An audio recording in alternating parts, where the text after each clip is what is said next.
Anomali Malaysia, awalnya luar biasa, sekarang ada apa?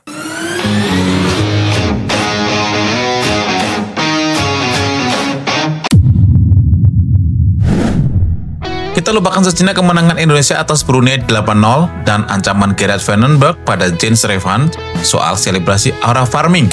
Jika dilakukan lagi, maka ia akan duduk manis di bangku cadangan. Vandenberg ingin mengajari anak asuhnya agar tidak menjadi selebritas, melainkan pesepak bola sejati. Namun ada hal lain yang menarik tentang sebuah anomali. Sejak kemenangan mengejutkan atas Vietnam beberapa bulan lalu, publik sepak bola ASEAN sempat dibuat heboh. Beberapa pengamat, khususnya dari Vietnam, menyebut Malaysia sebagai raksasa yang terbangun dari tidur. Padahal Indonesia sejatinya adalah satu-satunya tim ASEAN yang mampu melaju hingga ronde keempat kualifikasi Piala Dunia Zona Asia, dengan catatan hanya 3 kali kalah dan 2 kali seri. Sisanya meraih kemenangan. Total 12 poin berhasil dikumpulkan Garuda. Tapi anehnya, tim Malaysia yang nilai pasarnya hanya sepertiga dari Indonesia justru mendapat sorotan lebih. Opini boleh saja beragam, tapi fakta tidak bisa dikesampingkan begitu saja. Berangkat dari rasa penasaran itulah, Indonesia berniat mengajak Malaysia uji tanding pada jendela FIFA Matchday September mendatang. Namun, FAM, Federasi Sepak Bola Malaysia, memilih menerima undangan dari Federasi Asia Tengah. Alasannya, mereka ingin merasakan pengalaman melawan tim-tim kuat seperti Uzbekistan dan Iran yang sudah lebih dulu lolos ke Piala Dunia tahun depan. Langkah ini bahkan mendapat dukungan dari supporter Malaysia yang menilai laga kontra Uzbekistan jauh lebih bermanfaat ketimbang menghadapi Kuwait dan Lebanon seperti yang ditawarkan PSSI. Tentu keputusan itu sah-sah saja. Bagi mereka semua sudah diperhitungkan secara matang.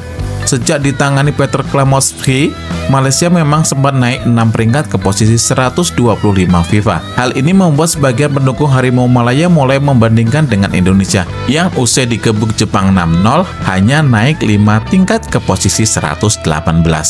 Bagi mereka, Malaysia lebih unggul karena berhasil naik dari posisi 131 ke 125, sementara Indonesia naik dari 123 ke 118. Namun, harapan para supporter Malaysia untuk melihat tim kesayangan mereka berlaga di KAFA Nation Cup harus kandas.